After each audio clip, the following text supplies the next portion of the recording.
नवजोत रंधावा। 100 साल बाद धन वर्षा का महायोग, आज इसी पर चर्चा हम करेंगे क्योंकि ज्योतिष की दुनिया में बहुत बड़ी हलचल होने जा रही है। शुक्र और गुरु का मेल होने जा रहा है, एक ऐसा महासंयोग जो कि नए साल से पहले दुर्लभ राजयोग का निर्माण कर रहा है। दरअसल शुक्र को सुख, समृद्धि और धन का कारक माना जाता है और नए साल से पहले उसका धनु राशि में गोचर हो रहा है। ऐसे में ज्योतिषियों की इस पर कड़ी नजर है, तो इसका असर कई लोगों की जिंदगी पर पड़ेगा। शुक्र की बदली चाल में सबसे बड़ा राजयोग भी बन रहा है, तो किस उपाय से होगी आपकी चांदी? शुक्र गुरु चमकाएंगे किसका भाग्य? 100 साल बाद धन वर्षा का समसप्तक योग बन रहा है, तो किस उपाय से सुख समृद्धि में अपार वृद्धि होगी? किन किन राशियों को फायदा होगा? ज्योतिष के जानकारों से इन तमाम पहलुओं पर आज बात करेंगे।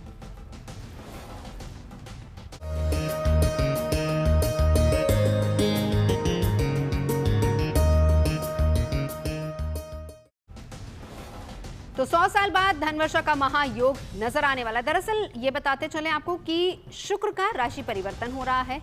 वृश्चिक के बाद शुक्र गोचर धनु राशि में होने जा रहा है। इस दौरान शुक्र अस्त अवस्था में 24 दिनों तक धनु राशि में विराजमान रहेंगे। 12 जनवरी तक ये स्थिति बनी रहेगी। फिर शुक्र 12 से 31 जनवरी तक मकर में अस्त होंगे। अभी फिलहाल सूर्य भी धनु राशि में है। नए राशि परिवर्तन से शुक्र आदित्य योग बन रहा है और इसके साथ ही 100 साल बाद समसप्तक योग का भी निर्माण होने जा रहा है और कहा जा रहा है कि इन महासंयोगों से मान सम्मान, धन लाभ की प्राप्ति होगी। तो इस राशि परिवर्तन पर ज्योतिष जगत की भी निगाहें हैं। किस पर कितना असर होगा, आज चर्चा इसी पर करेंगे।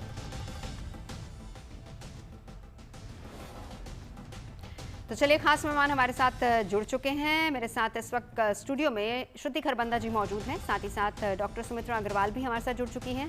आचार्य गौरव हमारे साथ इस वक्त जुड़ चुके हैं। बहुत बहुत स्वागत है आप तीनों का हमारे इस खास कार्यक्रम में। सबसे पहले तो सुमित्रा जी, आप ही से शुरू कर देते हैं। बताइए जरा, ये योग क्या गुड न्यूज लेकर आ रहा है सबके लिए? जी बिल्कुल, नवजोत जी सारे मैंने चीजें मेरे पे ही पहले डालती हैं।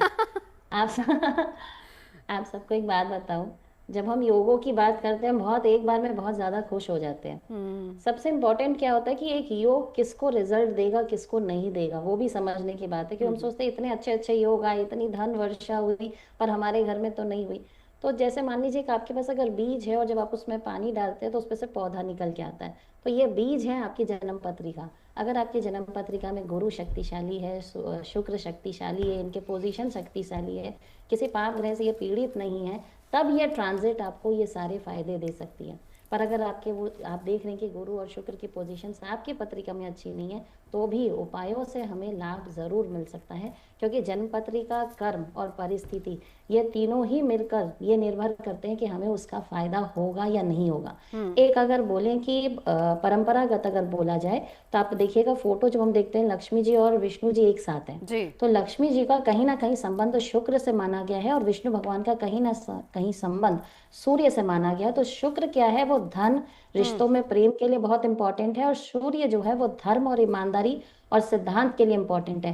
तो अगर हम चाहते हैं कि हमारे लाइफ में हमेशा लक्ष्मी जी बनी रहे, तो हम बोलते हैं ना विष्णु जी के साथ उनको मानो, ताकि लाभ जो है वो हमेशा टिकावा रहे। तो अगर बोलते हैं यहाँ पे तो शुक्र आदित्य योग बन रहा है और एक सप्तम योग दोनों बन रहा है। शुक्र आदित्य योग में क्या हो रहा है, धन, वैभव, मान सम्मान और अचानक लाभ और करियर और आर्थिक स्थिति भी काफी इंप्रूव होती है। और शुक्र देखिए जैसे ही ट्रांजिट होके आ रहा है, ये गुरु के ऑपोजिट आने के चलते सप्तम योग बन रहा है। तो शुक्र के धन गोचर से गुरु जो वक्री मिथुन में है, जब उसे देख रहे हैं, तो इस योग से धन वर्षा, जिसकी बात शुरू से नवजोत जी कर रहे हैं और दिखा भी रहे हैं, हाँ। तो धन वर्षा योग यहीं से आ रहा है। यानी कि एक इशारा है कि 2026 शुरू होने से पहले धन वर्षा हो सकती है। आचार्य राज मिश्रा भी हमारे साथ इस वक्त जुड़ चुके हैं। राज जी, जरा समझाइए इस गोचर को, ज्योतिषीय नजरिए से कितना इंपॉर्टेंट है? देखिए, अगर ज्योतिषीय दृष्टिकोण से देखा जाए तो ये बहुत ही इंपॉर्टेंट है, क्योंकि एक बहुत महत्वपूर्ण संयोग बनने जा रहा है। अगर आप देखेंगे, शुक्र अगर कालपुरुष की राशि में देखा जाए तो सेकंड हाउस, जो बहुत इंपॉर्टेंट हाउस है, जो फाइनेंस का हाउस कहा जाता है, शब्द का हाउस कहा जाता है, इन्वेस्टमेंट का हाउस कहा जाता है, धन जहां की पूरी परिस्थिति, और सेवंथ हाउस जिसको कि कहा जाता है रिलेशनशिप। अगर जीवन में कोई महत्वपूर्ण चीज है तो क्या चाहिए? आपका स्वास्थ्य अच्छा हो, आपका पारिवारिक रिलेशन जो अच्छा है, आपके पास पैसा अच्छा, आपकी प्रोफेशनल लाइफ अच्छी हो। उसमें से दो सबसे इंपॉर्टेंट जो पार्ट है, एक तो पैसे वाला पार्ट और दूसरा सबसे इंपॉर्टेंट पार्ट जो है वो 7th हाउस जो कि रिलेशनशिप का पार्ट है। इन दोनों के स्वामी शुक्र हैं और उनका जाकर के कालपुरुष के 9th हाउस यानी लक हाउस में गोचर करना, इससे बेहतरीन गोचर नहीं कहा जा सकता। और वहां पर ऑलरेडी सूर्य जाकर के बैठे हैं, वहां ऑलरेडी जो है मंगल जाकर के बैठे हैं, बुध भी कुछ दिन बाद आकर के अपना संयोग बना लेंगे।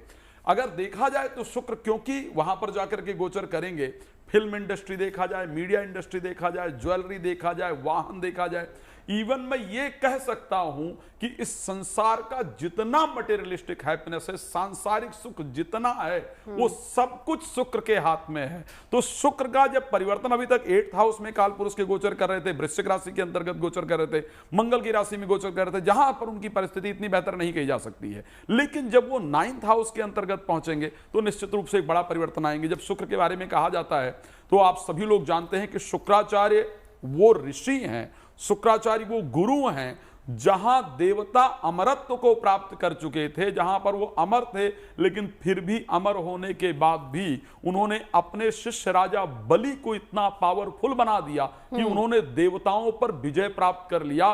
मारा नहीं, लेकिन देवता भागे भागे फिरने लगे और भगवान को वामन स्वरूप लेकर के अवतार लेकर उनसे चीजें मांगनी पड़ी। तो इसलिए शुक्र का परिवर्तन निश्चित रूप से पूरे विश्व के लिए एक बहुत बेहतरीन परिवर्तन है।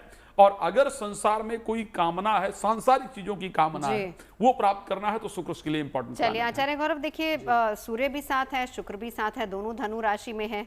वही उसी बात का जिक्र सुमित्रा जी समझा भी रही थी कि कैसे अगर दोनों एक साथ होते हैं तो कितना फायदा ये दे सकते हैं। जी देखिए, ग्रहों की युति जब 2 या 2 से अधिक ग्रह किसी भाव में आते हैं तो अक्सर उनकी डिग्रीज को देखा जाता है, यानी उनके अंश को देखा जाता है कि किस ग्रह की कितना अंश है जो लगन के करीब है। यानी उसका प्रेडिक्शन ये निकाला जाता है कि जिस ग्रह की डिग्री लगन की डिग्री के सबसे पास है वो सबसे अच्छा फल देने वाला है। अब क्योंकि बात यहाँ पे शुक्र की है, शुक्र देता है प्यार। आपने अक्सर देखा है कि लोग प्यार के लिए तरसते हैं, कई बार उनके शुक्र की स्थिति कई बार खराब होती है, या शुक्र अच्छा भी है तो दशाएं वो नहीं मिल पाती। और दूसरे ग्रह की बात आप कर रहे हैं नवजोत जी, वो है सूर्य। सूर्य क्या है? स्वाभिमान। सूर्य विच्छेद का भी कारक है। कई बार आपने देखा होगा कि पार्टनर की सोच नहीं मिल पाती, ये शुक्र से देखा जाता है। प्यार बहुत है लेकिन आपसी जो विवाद है, यानी कि एक ने कहा दूसरे ने उस बात को नहीं समझा, ये जो मिसअंडरस्टैंडिंग है सूर्य क्रिएट करते हैं, क्योंकि सूर्य उस भाव को जलाता है। अब शुक्र और सूर्य का कॉम्बिनेशन बनेगा तो कहीं ना कहीं ये परिस्थितियां मेरे हिसाब से, क्योंकि बृहस्पति की भी दृष्टि में है नवजोत जी, हमें ये बात नहीं भूलनी चाहिए। जीवन में अगर हम शादी का ही टॉपिक लेके चलें, अगर शादी को समझे, छोटा सा टॉपिक है, पति पत्नी के बीच में प्यार है शुक्र, लेकिन वहीं पे क्या है, उस प्यार के अंदर कितनी प्रॉस्पेरिटी है, वो कितना ट्रू है, उस प्यार में कितना आपको सपोर्ट मिलेगा, वो बृहस्पति है कुंडली में। तभी तो कहते हैं जब बृहस्पति और शुक्र अगर जब सो जाते हैं, देव सो जाते हैं, देव उठाने के हम वेट करते हैं कि जब उसके बाद मांगलिक कार्य होंगे, तो बृहस्पति शुक्र इस जीवन के अंदर जीवन को चलाने के लिए बहुत ज़्यादा बेहतर रिजल्ट देते हैं। अब क्योंकि यहाँ पे केवल बात सूर्य की नहीं है नवजोत जी, यहाँ पर मंगल भी विराजमान है। अब शुक्र मंगल क्या है? दोनों एनर्जेटिक प्लेनेट हैं। सूर्य भी वहीं पे विराजमान है, बुध भी वहाँ पे आने वाले हैं, जैसे अभी राज जी ने कहा कि वहाँ पे बुध भी गोचर करने वाले हैं। अब हमें ये नहीं भूलना कि वहाँ पे नवजोत जी चंद्रमा भी गोचर करने वाला है।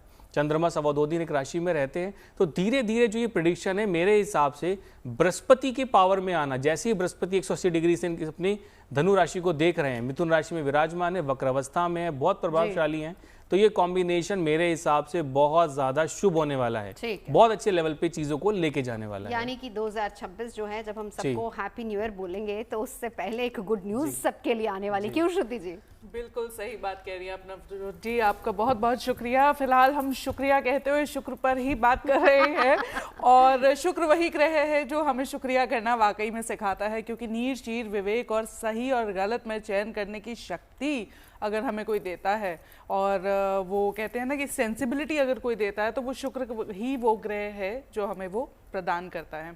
अक्सर ज़िंदगी में हमें बहुत सी चीज़ें भी मिलती हैं तो वो शुक्र की वजह से मिलती है। जब जिस चीज़ की इच्छा होती है उतना पैसा तो आपकी ज़िंदगी में कम से कम आ ही जाता है। और फिलहाल अगर इस गोचर की हम बात कर लें तो धर्म त्रिकोण में जो है ये गोचर कर रहा है, भाग्य की राशि धनु राशि में गोचर कर रहा है, जहाँ सूर्य और मंगल पहले से ही विराजमान है।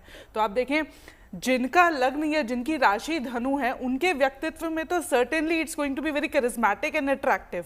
आकर्षण की शक्ति जिसे कहते हैं उनके व्यक्तित्व में जो है आप देखेंगे कि बहुत ज़्यादा एक आकर्षण है, खूबसूरती है, शार्प है, they look more sharp and bright, जिसकी तरफ से लोग वाइब्रेंस की तरफ लोग आकर्षित होते हैं। तो उस तरह के व्यक्तित्व में वो एक हैप्पीनेस होती है जो आपके ऑरा में जो है वो दिखने लगती है। तो ये वो वाला फिलहाल मुझे जो है समय लगता है। साथ ही साथ लेकिन देखें चूंकि ये राशि भाग्य की तो है ही है, लेकिन ये नेतृत्व के करने की, लीडरशिप की भी है।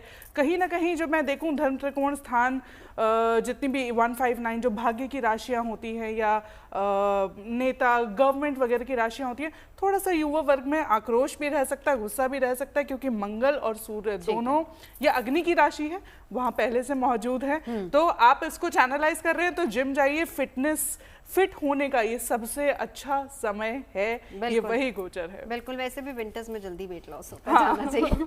राज जी ये बताइए इस गोचर का देश और दुनिया पर कितना असर है? देखिए, मेरे दृष्टि से पूरे विश्व पर इसका प्रभाव पड़ेगा। अगर मैं भारत की दृष्टि से इस गोचर को कहूं तो मैं सबसे शानदार परिस्थिति में कह पाऊंगा, क्योंकि भारत की दृष्टि से अगर देखा जाए तो उसके साथ सूर्य भी वहीं पर रहने वाले हैं, मंगल की भी वही परिस्थिति। भारत की अगर लग्न देखी जाए तो क्योंकि वृषभ लग्न है और वृषभ लग्न शुक्र की ही लग्न है, तो ऐसे परिस्थिति के अंतर्गत भारत के लिए गोचर ये 8th हाउस में होगा, लेकिन क्योंकि दृष्टि 2nd हाउस के अंतर्गत होगी तो फाइनेंस को लेकर के जो भारत की परिस्थिति, जो अर्थव्यवस्था को लेकर के भारत की परिस्थिति रहेगी, जैसा कि भी आदरणीय प्रधानमंत्री जी कोशिश कर रहे हैं कि अलग अलग देशों के साथ जाकर के उनके साथ जो आर्थिक परिस्थितियां, व्यापारिक समझौते किए जाएं ताकि भारत की अर्थव्यवस्था बेहतर हो, तो निश्चित रूप से उसमें शुक्र कहीं ना कहीं बहुत बड़ा मदद करने वाले हैं। और कुछ नए कंट्री के साथ आप हमारे व्यापारिक जो देश के समझौते हैं वो होते हुए इसके कारण कहीं ना कहीं देख पाएंगे। अब दूसरी बात कर लें कि अगर मैं दुनिया को लेकर के बात करूं, जैसा कि अभी हमने कुछ दिन पहले देखा था कि गोल्ड थोड़ा डाउन गया था, थोड़ा कम हुआ था, बट क्योंकि शुक्र गोल्ड के कारक हैं, उनके राशि परिवर्तन कर लेने से, धनु राशि में चले जाने से निश्चित रूप से उस पर एक पॉजिटिव इंपैक्ट पड़ेगा और फिर से वो जो है वो आगे बढ़ेगा, वो महंगाई की तरफ जाने वाला है। अगर मैं पूरे विश्व की बात करूं, रिलेशनशिप सबसे इंपॉर्टेंट चीज है। चाहे आप जीवन में जितना भी कमा लीजिए, लेकिन आप अपने पारिवारिक रिश्तों को हमेशा बेहतर रखना चाहते हैं, तो वहां पर अगर मैं उठा करके देखूं तो शुक्र का ये परिवर्तन कहीं ना कहीं पूरे विश्व में एक रिलेशनशिप को लेकर के एक पॉजिटिविटी लेकर के आने वाला है। तो मैं अगर वाहन इंडस्ट्री की बात करूं तो वाहन इंडस्ट्री के लिए एक बेहतर है। और सबसे इंपॉर्टेंट चीज, क्योंकि साथ में सूर्य का भी गोचर रहेगा और साथ में काल पुरुष के पहले हाउस के स्वामी जो मंगल हैं उनका भी गोचर रहेगा, तो ऐसे परिस्थिति के अंतर्गत कहीं ना कहीं एक परिस्थिति परिवर्तित होगी कि जो विश्व है वो युद्ध से बाहर निकल करके आपस में एक डिस्कशन के लिए तैयार होगा, आपस में एक सही रास्ते पर चलने के लिए तैयार होगा। और यहां पर भी अगर भारत की बात करें तो जो बहुत दिन से एक दावा करते आ रहे थे ट्रंप की हमने इस युद्ध को रुकवाया, इस युद्ध को रुकवाया, ये हमने किया, वो हमने किया, वहां पर भारतीय छवि बाहर निकल करके आए। भारत के जो प्रधानमंत्री जी हैं उनकी छवि बाहर निकल करके आए कि यस, अगर युद्ध को रोकना है तो ऐसी परिस्थिति में भारतीय प्राइम मिनिस्टर का सबसे इंपॉर्टेंट रोल होना चाहिए। मैं आपको एक बात बड़ा स्पष्ट कहना चाहता हूं नवजोत जी, क्योंकि जो संयोग बन रहा है, अगर मैं भारतीय राशि चार्ट के अकॉर्डिंग देखूं तो जो संयोग बन रहा है, क्योंकि अगर मैं बाकी प्लैनेट को भी ऐड करूं तो कर्क राशि भारत की है और उसके अकॉर्डिंग 6ठे भाव के अंतर्गत ये संयोग बन रहा है। 6ठे भाव में एक प्लैनेट के लिए कहा जाता है कि सूर्य अगर अकेले बैठ जाए तो शत्रुहंता योग बनाते हैं, मंगल बैठ जाए तो शत्रुहंता योग बनाते हैं, अगर बुध वहां पर बैठ जाए तो विवेकी बना देते हैं, विवेकवान बना देते हैं। यहां पर सूर्य भी होंगे, मंगल भी होंगे, शुक्र भी होंगे और बुध भी होंगे, इवन बृहस्पति 12th हाउस से बैठ करके यहां पर दृष्टि दे रहे होंगे। तो इसका तात्पर्य यह है कि अगर मैं स्पेशली भारतीय दृष्टि से बात करूं तो जितने भी भारत के साथ शत्रुता करने वाली कंट्री हैं उनके ऊपर भारत के जो डिसीजंस हैं वो हावी पड़ते हुए दिख रहे हैं। इस प्रकार की परिस्थिति। अब मैं एक बार जरा सुमित्रा जी आपके पास जाऊं, क्योंकि 14 तारीख तक 24 दिन तक धनु राशि में रहेंगे और सूर्य भी वहीं पर रहेंगे, तो ऐसे में उपाय क्या क्या किए जा सकते हैं? जी बिल्कुल, सबसे पहले बोलूँगी कि ये एक्चुअली कौन कौन सी इंडस्ट्री पे ज़्यादा असर डालेंगे। फिल्म इंडस्ट्री हुई, पॉलिटिक्स हुआ, मीडिया हुआ, पब्लिक फेस, ग्लैमर इंडस्ट्री हुआ, या ब्यूटी, या जो भी इंडस्ट्री में पावर रिलेटेड चीज़ें हैं, या जो लोग भी आप देखिए ज़्यादा शो ऑफ करते हैं या स्टाइल में रहते हैं या बहुत ज़्यादा चार्म कॉन्शियस होते हैं या नेम फेम से जुड़े हुए लोग होते हैं, इन पे तो खास तौर से असर करेगा। बाकी बता सकती हूँ, बाकी मैं राशियों वाइज भी बताती हूँ। इससे पहले बोलूँगी कि हर राशि के लिए एक इम्पॉर्टेंट है कि इस समय में आप अपनी ईगो, अहंकार और दिखावे को कंट्रोल करेंगे। अगर ये चीज़ें आप कंट्रोल करेंगे तभी आपको इसके पॉजिटिव रिजल्ट्स मिलेंगे, क्योंकि हम हमेशा ये सोचते हैं मैं ही सब कुछ हूँ। इसको जब व्यक्ति छोड़ेगा तभी ये शुक्र और सूर्य का कॉम्बिनेशन आपको बेनिफिट देगा। क्योंकि आप देखिए शुक्र क्या हुआ, शुक्र जैसे ही ये सामने आता है उसके अंदर असुरों का ज्ञान है इसमें, और जब सूर्य इसके साथ आ रहा है मैंने देवताओं की सत्ता इसमें, तो ये दोनों जब एक साथ जुड़ेंगे और आप ईगो और अहंकार को छोड़ेंगे तभी आपको लाभ मिलेगा। अगर राशि के हिसाब से बोलूं तो मेष वालों को छोटी यात्राओं से फायदा होगा, शिक्षा में लाभ होगा, उन्हें कुछ मीठा खाना चाहिए या मीठा अपने से कोई छोटी बहन या किसी गर्ल को देना चाहिए। सुमित्रा जी, मैं राशियों पर लौटती हूँ, लेकिन उससे पहले जरा योग का जिक्र कर ले, क्योंकि कुछ अहम योग भी बन रहा है। आचार्य गौरव, एक बात आपसे, हम जिसका जिक्र कर रहे हैं, देखिए बार बार वो लाइन भी चल रही है, 100 साल बाद सप्तक योग बन रहा है, ये भी अपने आप में बहुत खास है। जी देखिए, सबसे ज़रूरी हमें समझना है कि ग्रह किसी के कंट्रोल में नहीं आते। यानी कि आप देखोगे कि किसी ग्रह को आप समझोगे वो किसी नक्षत्र में गोचर कर रहा है, प्रेडिक्शन इसीलिए अलग अलग हो जाती हैं। आप एक घर में रहते हो, आपके बच्चों की राशियां अलग हैं, ग्रह अलग हैं, नक्षत्र अलग हैं, तो सब कुछ अलग होता है, क्योंकि ये कॉम्बिनेशन कई 100 सालों के बाद बनता है। ये बार बार हम इस पर फोकस क्यों कर रहे हैं, इसका बहुत बड़ा उद्देश्य आप समझे दोस्तों कि ये कॉम्बिनेशन, पहली बात तो धनु राशि में है, एक फायर साइन के अंदर, अग्नि तत्व के अंदर। अब किसी भी ग्रह को, एक ऐसा ग्रह जो अगर नॉर्मल रिजल्ट भी देता है, अग्नि तत्व में जाएगा तो उसके प्रभाव बढ़ जाएंगे। और वहीं हम बात करें कि मंगल भी वहीं है, सूर्य भी वहीं है, बुध है, और उसके बाद शुक्र है, और चंद्रमा भी वहीं गोचर करने वाले हैं। तो ये कॉम्बिनेशन एक सामान्य कॉम्बिनेशन नहीं रहने वाला।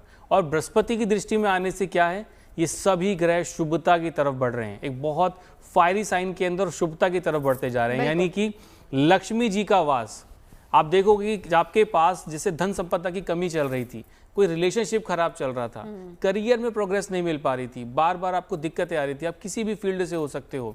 देखो, सबके सवाल अलग होते हैं, किसी को प्यार चाहिए, किसी को पैसा, किसी को मकान, किसी को वस्त्र, किसी को जमीन, हर किसी का एक अलग उद्देश्य रहता है। तो ये जो कॉम्बिनेशन है, कुल मिला के 5 ग्रहों को एक साथ देखना, ये सामान्य घटना नहीं है दोस्तों। ये कुल मिला के आपकी कुंडली में हो सकता है मंगल कारक हो, तो ये मंगल को बल देगा। आप हो सकता है आपकी कुंडली में शुक्र कारक हो, आप प्यार की तलाश में हो और आपको देखो कि आपको लव मैरिज आपकी होने लग जाए, आपको प्यार मिलने लग जाए, आप देखो कि जीवन करियर में आपको यश नहीं मिल रहा आपके करियर में, तो सूर्य बलशाली हो जाएंगे, सूर्य आपको रिजल्ट देंगे। तो मेरे हिसाब से केवल मैं एक योग नहीं कहता, मैं कहता हूं आपकी कुंडली में जितने भी योग बनते हैं इंडिविजुअल ग्रह से, वो सब एक्टिव होने वाले हैं। और ये 100 साल क्यों, ये कॉम्बिनेशन कुल मिला के बहुत अच्छे रिजल्ट मेरे हिसाब से आपको देने वाला है। बिल्कुल, चलिए एक एक कर, पहली 3 राशियां मेष, मिथुन, श्रुति जी। मेष राशि वालों की अगर हम बात कर लें तो देखें, शुक्र का गोचर उनके नवम भाव से होने वाला है, तो कार्यस्थल पे मान सम्मान में वृद्धि और नए कार्यों, नए अवसर, कार्य से जुड़े जो नए अवसर हैं, ये इन जातकों को निश्चित रूप से मिल सकते हैं। तो इनके लिए मैं कहूँगी कि दिसंबर यानी कि नया साल खत्म होने से पहले पहले निश्चित रूप से इनको कोई अपॉर्चुनिटी डेफिनेटली आने को मिल सकती है। बस इतना करना है कि गुरुजनों की बातों को ज़रा मन में नहीं लेना है, क्योंकि ऐसा समय ही ऐसा होता है कि 10 दिन मैं कहूँगी केतु का अगर मैं देखूँ, प्लेसमेंट देखूँ शुक्र के वनस्पत अनुरूप में, तो वहाँ पे आपको थोड़ा सा डिटैच होकर अगर आप चलेंगे तो लीडरशिप एबिलिटीज़ आपके खुद के अंदर जो है वो बढ़ती हुई मुझे दिखाई देती हैं। ये समय आपके लिए अनुकूल है और कहीं ना कहीं राइज इन स्टेटस या एलिवेशन मैं कहूँ, मान सम्मान में वृद्धि, पदोन्नति, ये सब आपके लिए मुझे जो है फिलहाल दिखाई देता है। और अगर अब हम बात कर लेते हैं अगली राशि की, अगली राशि है वृषभ राशि। देखिए, यूँ तो अष्टम भाव से इनके शुक्र गोचर करने वाले हैं, लेकिन अष्टम भाव में आप ये भी देखें कि सप्तम दृष्टि जो है गुरु ग्रह की हो रही है, तो वहाँ पे कहीं ना कहीं पारिवारिक लाभ, परिवार से आपको प्रेम मिलना, परिवार में आपका मान सम्मान बढ़ना, एक वैल्यू कहते हैं ना, इंपॉर्टेंस जो है फैमिली में, आप कुछ वैल्यू एडिशन करते हैं तो रिस्पेक्ट आपकी वहाँ पे जो है बढ़ती हुई मुझे दिखती है। कहीं ना कहीं उनसे आकस्मिक धन लाभ भी हो सकता है, तो न्यू प्रमोशन और मैं कहूँ कि रिस्पेक्ट, ये सब मुझे इन लोगों के लिए भी दिख रहा है। और सबसे महत्वपूर्ण बात जो मुझे वृषभ राशि वालों के लिए लगती है वो ये है कि आकस्मिक धन लाभ इन लोगों को निश्चित रूप से मुझे होता हुआ दिखता है। परिवार के साथ बिताने के लिए समय सबसे अनुकूल है। अब अगली राशि की बात कर लेते हैं मिथुन राशि के जातकों की। तो देखिए, इनके लग्न में वैसे ही गुरु हैं, तो गुरु का विजडम और इंसाइट इनको ऑलरेडी जो है कहीं ना कहीं मिली हुई है अगले बरस 2 जून तक। और बात कर ले कि सप्तम भाव से शुक्र का गोचर है, तो न्यू प्रोजेक्ट्स इन लोगों को मिल सकते हैं, करियर से जुड़ी हुई अच्छी खबर मिल सकती है। पार्टनरशिप बिजनेस में है तो वहाँ से आपको लाभ हो सकता है। पार्टनर के साथ भी रिलेशनशिप जो है आपके बहुत अच्छे हो सकते हैं। सिर्फ आपको अपनी सेहत का थोड़ा सा ध्यान रखना होगा, क्योंकि वहीं पर जो शुक्र हैं उनके साथ सूर्य और मंगल भी मौजूद हैं, तो बुखार से थोड़ा सा बचिएगा। ठंड है, ठंड का मौसम है, पूरी जो है आपको सारी प्रिकॉशंस लेते हुए आगे चलना है। चलिए अब राज जी आपके पास आती हूँ। हम यहाँ तक जो चर्चा हुई है उसमें सब कुछ हैप्पी हैप्पी नजर आ रहा है कि बहुत कुछ अच्छा होने वाला। हम ये भी कह रहे हैं कि 2026 की शुरुआत बहुत अच्छी होगी, लेकिन ऐसे में क्या सबके लिए बहुत अच्छा होगा? गौरव लगातार अलर्ट भी करते जा रहे हैं हमको, सावधानी भी बरतनी है, किसे कहाँ कैसे। बहुत इंपॉर्टेंट है, और ये वाला प्रश्न भी आपका इंपॉर्टेंट है। शुक्र प्रवेश जरूर धनु राशि के अंतर्गत कर रहे हैं, सारे संयोग जरूर बन रहे हैं, लेकिन हम सबको ये नहीं भूलना चाहिए कि शुक्र उसके साथ अस्त हैं। शुक्र का अस्त होना कहीं ना कहीं बहुत इंपॉर्टेंट है चीजों को लेकर के। मैं एक एग्जांपल के तौर पर आता हूं। जो प्लैनेट जिस चीज का कारक है, अगर वो प्लैनेट उदय होता है तो उसका रिजल्ट बहुत सुंदर प्राप्त होता है, वो अपने फुल ऊर्जा के साथ रिजल्ट देता है। लेकिन वही प्लैनेट जब सूर्य के नजदीक आ जाता है तो कहीं ना कहीं उसका जो पावर है वो कम हो जाता है, उस हिसाब से रिजल्ट नहीं दे रहा होता है जिस हिसाब से रिजल्ट की हमें नीड होती है। अब अगर हम स्पेशली वीनस की बात करते हैं, शुक्र की बात करते हैं, मैंने सबसे इंपॉर्टेंट पार्ट जो कहा वो इंपॉर्टेंट पार्ट है आपका रिलेशनशिप। ठीक है, आपके शरीर का, ये ध्यान रखिएगा कि बुध किसी के स्किन को गोरा काला या उसको बनाने का काम करते हैं, लेकिन शुक्र वो इंपॉर्टेंट प्लैनेट हैं जो उस स्किन में जो ग्लो देने का काम करते हैं, जो सुंदरता देने का काम करते हैं, वो कहीं ना कहीं वीनस करते हैं। तो ऐसी परिस्थिति के अंतर्गत जब शुक्र अस्त है तो आपको शुक्र के जो शुक्र से रिलेटेड जो चीजें हैं उनको यूज करने की आवश्यकता है, उस पर ध्यान देने की आवश्यकता है। रिलेशनशिप के अंदर स्पेशली अगर बात किया जाए तो आपको ढील नहीं देना चाहिए। अगर आपका कोई आपस में, कई बार ऐसा है कि जब परिवार में एक साथ रह रहे तो लड़ाई झगड़ा पॉसिबल है ना। और किसी ने वो एक शब्द कहा था, मैं बार बार प्रयोग भी करता हूं कि मैं चुप रहा तो दूरियां बढ़ी, उसने वो भी सुना जो मैंने कहा नहीं, है ना। तो ऐसे परिस्थिति के अंतर्गत आपको आपस में अपने रिलेशनशिप में गैप देने का प्रयास नहीं करना चाहिए। अगर यहां पर गैप दिया गया तो धीरे धीरे जो रिलेशनशिप है वो ब्रेक होने की तरफ या टूटने की तरफ आगे बढ़ेगा। तो शुक्र के अस्त होने से आपके लिए इंपॉर्टेंट है कि यदि लड़ाई झगड़ा होता भी है तो उसको तुरंत ठीक करने का, सॉल्व करने का प्रयास कर लिया जाए, वो आपके लिए सबसे इंपॉर्टेंट है। मैं इसी पर उपाय जानना चाह रही थी सुमित्रा जी आपसे, क्योंकि अस्त है शुक्र। अब ऐसे में इस दौरान क्या उपाय किए जा सकते हैं? जी हाँ, शुक्र इम्पॉर्टेंट इसलिए क्योंकि ये बहुत ब्यूटी से जुड़ा हुआ प्लैनेट है। तो जितने भी लोगों के केस में आप देखिए, शुक्र मेरे खुद के पत्रिका में शुक्र अस्त है, तो शुक्र अस्त रहने से आपको अगर इसमें रिजल्ट चाहिए तो सबसे इम्पॉर्टेंट है आप जहाँ भी बैठ रहे हैं, अब आपका वर्क प्लेस है, आप उसको साफ सफा रखें। नहाने के बाद हमेशा आप कोई ना कोई इत्र या परफ्यूम ज़रूर लगाएं। और भगवान को जब आप फूल चढ़ाने जाते हैं तो कोशिश करें वाइट कलर का फ्लावर चढ़ाएं। और आपसे जो कम उम्र की जो लड़कियां हैं, चाहे वो अनमैरिड है तो भी कोई प्रॉब्लम नहीं है, पर आप उनको कुछ मीठा खिलाएं। तो ये छोटे से उपाय करने से आपको इसके बेनिफिट मिलते हैं। और ओम शुक्र शुक्राय नमः, इसका तो मंत्र जाप आप कर ही सकते हैं। कुछ नहीं हो तो मन मन में एटलीस्ट 11 टाइम्स इस मंत्र का जाप करना चाहिए। कल जब ये ट्रांजिट होगा तो आप देखेंगे ऑटोमेटिकली बहुत लोगों को फ़ायदा मिलेगा। उन्हीं लोगों को स्पेशली फ़ायदा मिलेगा जो बहुत ज़्यादा मेटिकुलसली काम करते हैं और बहुत ऑर्गेनाइज्ड हैं। तो इसलिए आपको ऑर्गेनाइज्ड होना और वाइट कलर का एक नई आप कपड़ा या रुमाल कुछ भी अपने पास आप ज़रूर रखें। तो इससे आपके ये प्लानिटरी जो प्रॉब्लम्स हैं वो सॉल्व भी होंगे और बेनिफिट्स भी आपको मिलेंगे। बिल्कुल, तो शुक्र की ही चर्चा यहाँ पर चल रही है। अब आचार्य गौरव आपके पास आऊंगी। जब अस्त की बात होती है तो कैसे कॉम्बिनेशंस बनते हैं? देखिए, सबसे पहली चीज़ जो अस्त ग्रह है ये यानी कि सूर्य के इन्फ्लुएंस के अंदर है, सूर्य के प्रभाव में है। अस्त का मतलब है कि कहीं ना कहीं ग्रह जो हैं वो अपना पूरा रिजल्ट नहीं दे पाते। अगर हम ग्रहों की बात करते हैं, हमें चाहिए कुंडली क्या है इसको समझिए पहले। कुंडली है एक तराजू, एक बैलेंस, यानी हम ग्रहों को बैलेंस अगर हम करके चलेंगे तो हमें जीवन में दिक्कतें नहीं आती। अब कई बार बच्चे जो पैदा होते हैं उस समय ग्रह कई बार वक्री होते हैं, कई बार अस्त होते हैं, कई बार उच्च के होते हैं और कई बार ग्रह नीच के होते हैं। अब अस्त का परिभाषा ये है कि ग्रह जो है वो पूर्ण रूप से आपको रिजल्ट नहीं दे पाता। इसके लिए सबसे अच्छा तरीका क्या है? देखिए, करने को तो बहुत उपाय होते हैं, लेकिन आप सबसे पहले ये समझें कि आपकी कुंडली में जो ग्रह अस्त है आप उस ग्रह का जो बीज मंत्र है उसका मंत्र चैंटिंग करें। ये बहुत सरल और बहुत अच्छा तरीका है। जैसे शुक्र के लिए ओम द्राम द्रीम द्रोम सह शुक्राय नमः, आपको कुछ नहीं करना, एक जगह आप बैठिए, एक समय निश्चित करिए, लेकिन उसको ध्यान में आप लगाएं, इस मंत्र का आप जाप करें, ऑटोमेटिक आप देखेंगे कि आपके शुक्र बरवाल होने लग जाएंगे। और भी कोई जो ग्रह हैं अगर वो अस्त बैठे हुए हैं या अस्त बैठ कुंडली के अंदर हैं तो उसके रिजल्ट आपको मिलने में धीरे धीरे स्लो हो जाता है। तो मेरा केवल आपको ये समझाना है, क्योंकि बात केवल शुक्र की है, तो शुक्र को बलवान करने के लिए सबसे अच्छा है कि आप मंत्र चैंटिंग करें। साथ ही साथ है कन्या, आप कहीं पे भी जाते हो आप कन्या दान कर सकते हो। छोटी छोटी कन्या हैं उनको आप मिश्री दे सकते हो। आपके कलीग्स हैं अगर वो महिला हैं तो उन्हें आप मान सम्मान दें। अपने चरित्र को आप अच्छा रखें, सात्विक तरीके से चलें। ऑटोमेटिक आप देखोगे कि आपका शुक्र जो है, चाहे वो अस्त हो चाहे वो किसी भी कंडीशन में हो, वो शुक्र आपको फल देने लगेगा। बिल्कुल। आचार्य राज मिश्रा जी, आचार्य गौरव हमारे साथ हैं, हमारे साथ श्रुति खरबंदा जी मौजूद हैं, साथ ही साथ सुमित्रा महाजन। आप सभी का एक बार फिर से स्वागत है। हम आगे बढ़े उससे पहले पहली 3 राशियों का हमने जिक्र किया था, मेष, वृषभ, मिथुन। अब कर्क, सिंह और कन्या पर असर कितना होगा, श्रुति जी बताइए। Thank you so much. अब शुरुआत कर लेते हैं सिंह राशि से, नहीं कर्क राशि से, है ना। कर्क राशि की अगर हम बात करें तो देखिए इनके छठे भाव से जो है शुक्र गोचर करेंगे, तो बहुत स्किलफुली ये हैंडल कर पाएंगे कौन से सिचुएशंस, चाहे वो उनके शत्रुओं से जुड़ी हुई हो, चाहे अज्ञात शत्रु हो, या फिर कर्ज में अगर ये हैं, कोई लोन ले रखा है, तो कहीं ना कहीं ये समय ऐसा होगा कि इनको रियल एस्टेट से फ़ायदा होगा।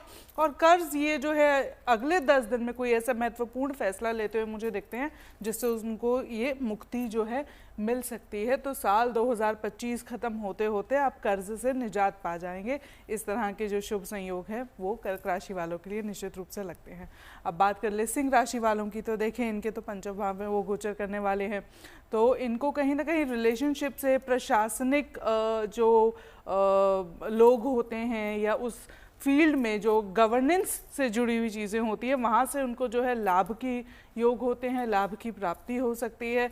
तो सिंह राशि वालों के लिए कहीं ना कहीं मैं यूँ कहूँगी कि उनके जो विजडम और लीडरशिप स्किल्स हैं उसके लिए जो है इनको बहुत सराहना मिल सकती है। और ये बड़ा खुशनुमा, जिसे कहते हैं ना, बेवजह खुश रहने का समय है कि आप बेवजह खुश होते होते जाएंगे। हालांकि वजह बहुत सारी मिल जाती है, लेकिन फिर भी वजह ना भी हो तो मन जो है खुश रहेगा, उदास नहीं रहेगा। कहीं ना कहीं आप वो अपने आप को उस डिप्रेशन से जो है बाहर लेकर आ पाएंगे। अब अगली राशि की बात कर ले, कन्या राशि की बात कर लेते हैं। देखिए कन्या राशि के चौथे भाव में ये गोचर हो रहा है, तो इनके लिए जो है सबसे अच्छा समय है कार्यस्थल पे मान सम्मान से जुड़ा हुआ, और घर की ब्यूटिफिकेशन के लिए भी जो है ये बहुत अच्छा समय हो सकता है। आप छोटे मोटे कोई ऐसे बदलाव इस समय में कर लें जो आपको खुद भी बहुत अच्छा फील कराएं और लोग भी आके तारीफ करें कि आपने ये तो बहुत अच्छा जो करवा लिया। कार्यस्थल पे भी आप कोई ऐसा फैसला ले सकते हैं, कोई ऐसा कार्य कर सकते हैं जिसकी वजह से सराहना आपको मिल सकती है, और न्यू अपॉर्चुनिटीज, करियर ग्रोथ भी जो है कन्या राशि वालों के लिए मुझे दिखती है। बिल्कुल। राज मिश्रा जी, जिन लोगों की नई शादी हुई है उनके लिए क्या बताएंगे? देखिए बहुत महत्वपूर्ण है, क्योंकि मैंने बार बार कहा है, जिन लोगों की नई मैरिज हुई है या जिन लोगों का नया रिलेशनशिप है, आपको सबसे इंपॉर्टेंट है कि शुक्र की एनर्जी को बढ़ा करके रखें। शुक्र की एनर्जी बेहतर होना किसी भी रिलेशनशिप के लिए या किसी भी नई मैरिज इत्यादि के लिए बहुत इंपॉर्टेंट होता है। आपको क्या करने की आवश्यकता है, मुझे लगता है सबसे इंपॉर्टेंट है कि एक तो मैंने पहले भी कहा कि आपस में बातचीत होते रहना चाहिए, और पॉजिटिव चर्चा, आप जब घर के अंदर बैठें तो पॉजिटिव चर्चा आपका जरूर होना चाहिए। सबसे इंपॉर्टेंट चीज कि जिस कमरे में सोते हैं उस कमरे में खाना इत्यादि आपको बिल्कुल नहीं खाना चाहिए। ध्यान रखना चाहिए कि जिस कमरे में सोते हैं उस कमरे में गंदे कपड़े या जूते इत्यादि आपको नहीं रखना चाहिए। उसके साथ परफ्यूम इत्यादि आपको जलाना चाहिए, परफ्यूम इत्यादि छिड़कना चाहिए। कपूर कमरे के अंदर जरूर जलाना चाहिए। एक और चीज, अगर नई मैरिज हुई है शुक्र के अस्त होने के कारण, वैसे तो धनु राशि में जाएंगे, बहुत बेहतर होने वाला है, और स्पेशली जिनकी नई मैरिज हुई है बृहस्पति की दृष्टि होने के कारण, मंगल साथ में होने के कारण संतान का योग जल्दी बन जाएगा। उनके लिए भी फायदेमंद है। जो लोग संतान के लिए बहुत दिन से प्रयास कर रहे हैं, नहीं रिजल्ट मिल रहा है, या जो लोग IVF इत्यादि का सहारा ले रहे हैं, नहीं रिजल्ट मिल रहा है, तो उनके लिए भी ये गुड न्यूज है, पॉजिटिव न्यूज मिलने वाली है। लेकिन आपको क्या ध्यान रखना है कि यदि आपके रिलेशनशिप के अंदर आपकी नई नई मैरिज हुई है और खटपट ज्यादा हो रही है, या ससुराल में बैलेंस बनाने में आपको दिक्कत आ रही है, या नई बहू घर के अंदर आई है और उसके साथ बैलेंस बनाने में दिक्कत आ रही है, तो दुर्गा जी के सामने प्रत्येक शुक्रवार को कपूर जलाना प्रारंभ कर दें और घर का माहौल जितना खुशबूदार रख सकते हैं रखने का प्रयास करें, ताकि शुक्र की एनर्जी मिलती रहेगी तो रिलेशन बेहतर हो जाएगा। बिल्कुल। सुमित्रा अग्रवाल जी भी इस वक्त हमारे साथ जुड़ी हुई हैं। सुमित्रा जी, मैं आपके पास आना चाहूंगी। वो जातक, वो लोग जिनकी कुंडली में शुक्र की स्थिति ठीक नहीं है, वो क्या कर सकते हैं? जी, सबसे पहले वो 2-3 चीज़ों का ध्यान रखें कि जन्म पत्रिका में अगर प्लैनेट सही पोजीशन पे नहीं या पाप ग्रह से अगर पीड़ित है तो इस समय ज़रूर शुक्र का मंत्र बोलें, ओम शुक्राय नमः। एटलीस्ट इसको 11 बार बोलें और मन मन में बोलें, इसे ज़ोर से नहीं बोलना, माला जाप नहीं करनी है, सिर्फ 11 बार बोलना है नहाने के बाद। कोशिश करें पूरे वीक में आप कोई हर दिन एक वाइट कलर का या तो रुमाल या वाइट कलर का कोई कपड़ा या फिर ड्रेस, आप वाइट कुछ ना कुछ अपने साथ वाइट क्लोथ ज़रूर रखें। कोई भी जो लेडीज़ जो मैरिड हैं उनको आप 1 रोटी ज़रूर दान में दें या खिलाएं उनको 1 रोटी। एक चीज़ इम्पॉर्टेंट है क्योंकि मैरिज रिलेटेड है ये प्लैनेट, और लोगों की नई शादियां भी हुई है क्योंकि इसके बाद सावा तो बंद हो गया था, तो भर भर के शादियां हुई है। तो इम्पॉर्टेंट है कि आप अपने पार्टनर से ओवर प्रॉमिस ना करें या कोई झूठ ना बोलें, क्योंकि ओवर प्रॉमिस या झूठ बोलने से आपके अगर शुक्र पीड़ित है तो आपको उसका दंड भी मिल जाएगा, आपके डिफरेंसेस बन जाएंगे। तो प्रॉमिस, ओवर प्रॉमिस नहीं करें, जो आपकी कैपेसिटी है उसी से रिलेटेड प्रॉमिस करें, और पार्टनर के सेल्फ रिस्पेक्ट को ठेस नहीं पहुंचाएं। ये दोनों के लिए इम्पोर्टेंट है, क्योंकि अगर आप ये पहुंचाते हैं तो आपको पीड़ा ज़रूर मिलनी है। कुछ मीठी चीज़, अगर फीमेल है तो अपने हाथ से बना के कोई मीठा चीज़ उनको खिलाएं, वाइट हो जिसमें मिल्क हो वैसा चीज़, और अगर हस्बैंड है तो बाहर से ही कोई मीठा चीज़ अपनी वाइफ के लिए ज़रूर लाएं और उनको दें। कोई बहुत एक्सपेंसिव चीज़ होने की आवश्यकता नहीं है, बहुत छोटा चीज़ ही हो बट वो वाइट हो तो उनके लिए अच्छा रहेगा। कोशिश ये रखें कि फिजूल खर्च को कंट्रोल करें, और ये अगर आपको प्रॉब्लम आ रहे हैं आपके मैरिज में और आगे अगर आएंगे न्यू मैरिज में, तो फ्राइडे के दिन इन उपायों को ज़रूर करें, उससे लाभ होगा। और परफ्यूम यूज करें जरूर। सुमित्रा जी लौटती हूँ। अब आचार्य गौरव, सूर्य शुक्र मंगल बुध सब एक साथ, हलचल बहुत है जी। देखिए ये सब एक साथ कॉम्बिनेशन बना रहे हैं, लेकिन यहाँ पर चंद्रमा भी साथ में है। चंद्रमा 2.25 दिन में राशि परिवर्तन करते हैं। सभी ग्रहों का एक कार तत्व होता है, जैसे सूर्य यानी हमारे जो लीडर हैं, यानी किसी भी एरिया के जो सर्वोच्च पर्सन है, गांव है तो वहाँ के जो मेन हेड होंगे, यानी सूर्य वहाँ से देखे जाते हैं। मंगल यानी हमारी पुलिस प्रशासन को भी आप देख सकते हो। बुध व्यापार, हमारे जो जीवन, जो हमारी खेती बाड़ी होती है उसको भी वहाँ से देखा जाता है, हालांकि मंगल भी वहाँ से रिलेट करते हैं। और शुक्र यानी आपसी तालमेल, आपसी प्यार, और चंद्रमा मेंटेलिटी यानी हमारा जो विचार है। अब किसी भी भाव में इतने सारे ग्रह एक साथ आ जाते हैं तो नवजोत जी, इसको प्रेडिक्शन के हिसाब से अगर अलग समझे तो इसको बोला जाता है ग्रह युद्ध होना। यानी कहीं ना कहीं ग्रहों में आपस में अपनी डिग्रीज के, जैसे जिसकी डिग्री ज़्यादा होंगी वो ज़्यादा प्रभाव देगा, लेकिन ग्रहों में कहीं ना कहीं मिश्रित फल आते हैं। और कोई भी ग्रह जहाँ बैठता है वहाँ तो रिजल्ट देता ही देता है, लेकिन अब जो जी हमें ये भूलना नहीं चाहिए कि कोई भी ग्रह जहाँ बैठेगा वहाँ से पूर्ण दृष्टि जहाँ वो देखता है, जैसे हम सामने देखेंगे तो वहाँ पे रिजल्ट वो ज़्यादा देता है अपने। जैसे कि अभी हमने देखा कि भारत की कुंडली में कॉम्बिनेशन अष्टम भाव में है, जैसे कि हमने ऑस्ट्रेलिया के अंदर अभी देखा कि कहीं ना कहीं विस्फोट की न्यूज़ हमने सुनने को मिली। यानी इतने सारे ग्रह नवम भाव में आ गए तो वहाँ पे दिक्कतें आई। अब ये कॉम्बिनेशन जा रहा है हमारा जो वेस्ट का जितना भी एरिया पड़ता है, वेस्ट के एरिया के अंदर, हालांकि ये जो दृष्टियां हैं, जैसे कि यूएस के अंदर मैं अक्सर कहता आ रहा हूँ कि बहुत बड़ी परेशानियां उस तरफ देखने को मिल रही हैं। वहाँ पे जो तालमेल है, चीज़ें हैं, वो कहीं ना कहीं बहुत ज़्यादा इतनी अच्छी मुझे नज़र नहीं आती। वियतनाम का मैं बार बार नाम लेता हूँ, ये परेशानियां, दिक्कतें रहती हैं। अब जैसे अगर नीचे का एरिया देखते हैं तो सिंगापुर का हो गया, फिलीपींस हो गया। मैं बार बार रिपीट कर रहा हूँ नवजोत जी, ये जब ग्रह एक साथ आ जाते हैं तो ये कॉम्बिनेशन कहीं ना कहीं बहुत ज्यादा उथल पुथल का माहौल लेकर आते हैं। लेकिन वो भी देखने को मिल सकता है। बिल्कुल। अगली 3 राशियों की बात करेंगे, तुला, वृश्चिक और धनु। श्रुति जी।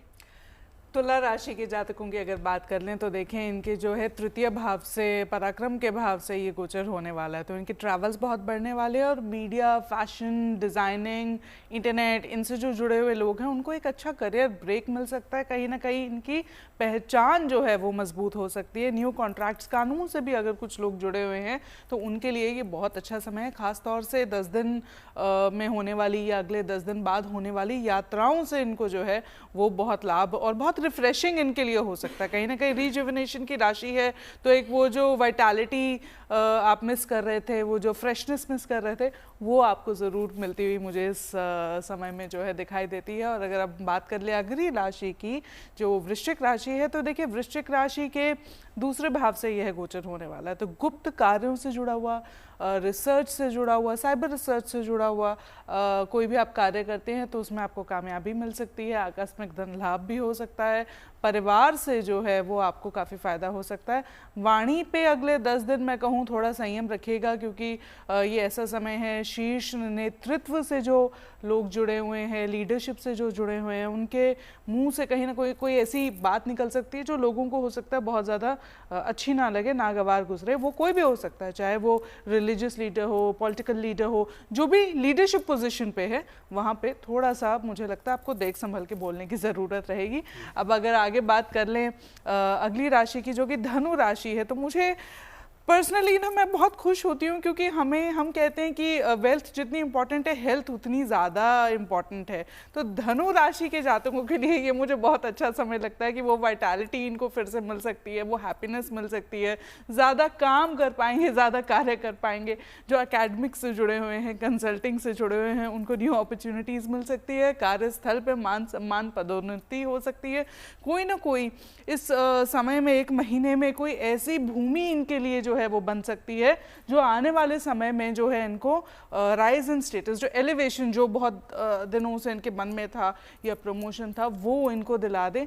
ये एक महीना कुछ जो है वो इस तरह के ग्रह इन लोगों के लिए हुए हैं। बिल्कुल। अब बच्चों की बात कर लेते हैं, उन पर भी कितना असर होगा, राज जी बताते चलिए जरा। देखिए, बच्चों पर मेरी दृष्टि से एक शानदार असर पड़ेगा। 2 ग्रह गुरु कहे जाते हैं ज्योतिष के अंदर, एक शुक्र कहे जाते हैं गुरु और एक बृहस्पति गुरु कहे जाते हैं।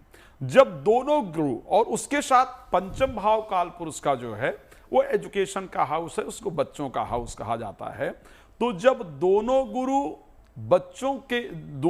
बच्चों का जो स्वामी सूर्य है, या तो उसके साथ बैठे हों और या तो उसको दृष्टि दे रहे हों, इसका तात्पर्य यह है कि बच्चों के लिए एक बहुत शानदार समय आया है, स्पेशली एजुकेशन को लेकर के, क्योंकि आने वाले समय में बच्चों का पेपर इत्यादि है, बोर्ड इत्यादि आ रहा है। और इस परिस्थिति में पंचम भाव के स्वामी सूर्य के साथ दोनों गुरुओं का संबंध होना कहीं ना कहीं एजुकेशन के दृष्टि से एक बहुत शानदार समय लेकर के आ रहा है।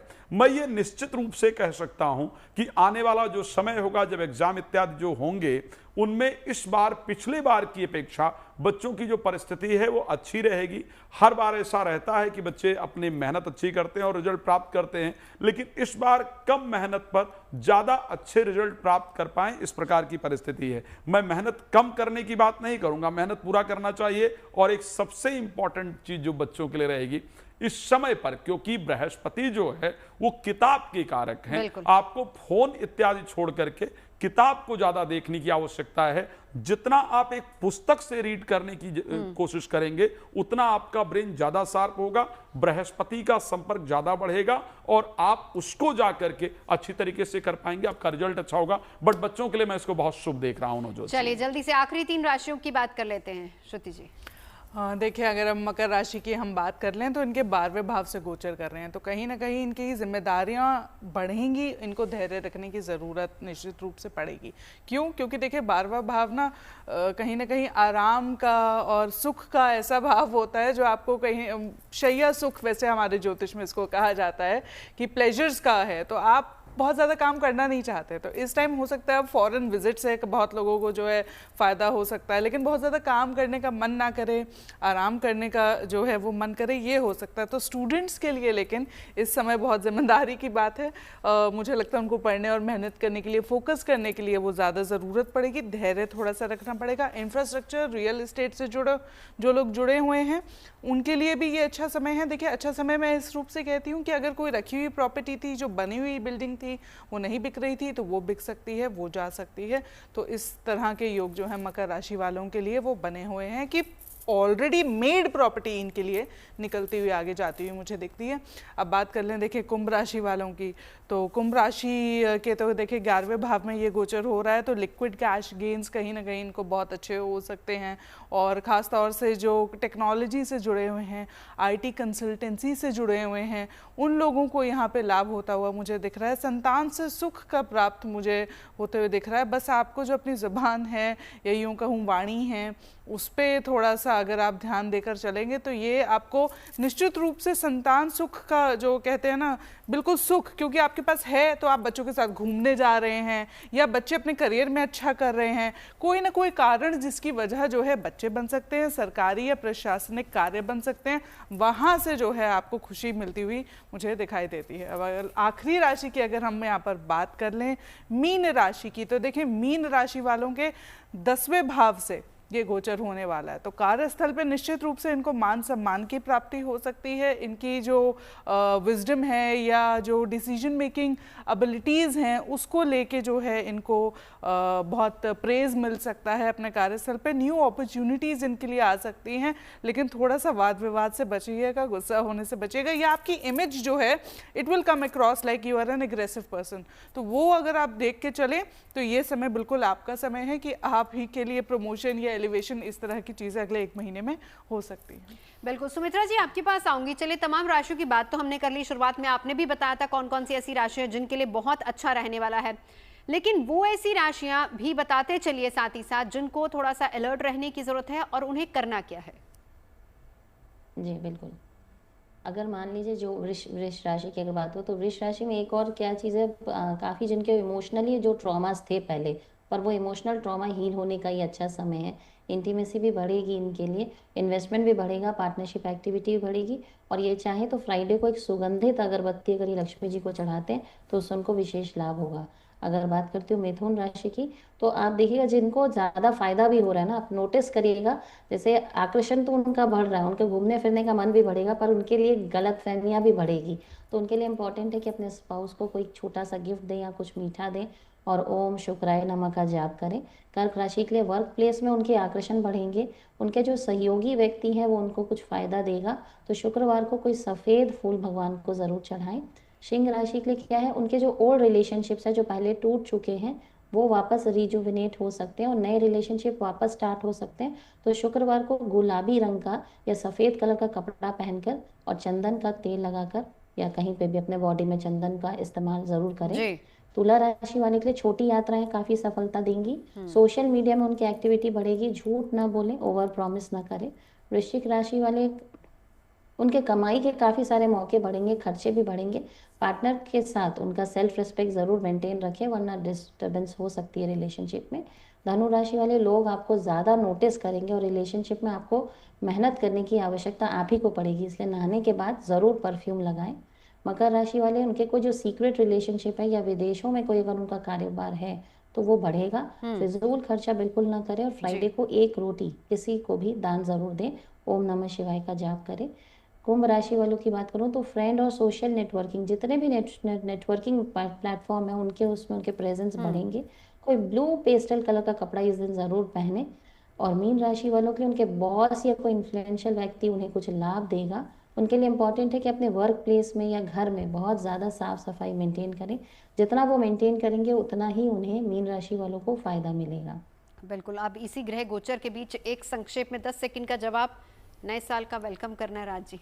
मुझे तो बहुत शानदार लग रहा है, क्योंकि मैं ये कह सकता हूं, अगर मैं 2026 और 2025 को कंपेयर करूं, 2025 के स्वामी कहीं ना कहीं मंगल बने। और रीजन क्या हुआ, मंगल बहुत समय तक नीचस्थ रहे, फिर केतु के साथ जाकर के बैठे रहे, और 2025 में बहुत सारी ऐसी यादें रही जो बेहतरीन नहीं। 2026 मुझे बहुत शानदार दिख रहा है, बिकॉज उसका प्रारंभ भी राजयोग के साथ हो रहा है, चंद्रमा उच्चस्थ होने वाले हैं। बस एक ही काम जरूर कीजिए, पहले दिन सूर्य को जल जरूर दीजिए और प्रणाम जरूर कीजिए पिता को। बहुत सुंदर होगा। श्रुति जी, ये जो नए साल का रेजोल्यूशन शुरुआत हम करते हैं, अब शुक्र धनु में ही आपने बड़ी अच्छी बातें बताई। एक जो रेजोल्यूशन सबका होता है ना, वो ये होता है कि हम फिट रहेंगे, हम जिम जरूर जाएंगे, तो एक टिप उनके लिए देते जाइए।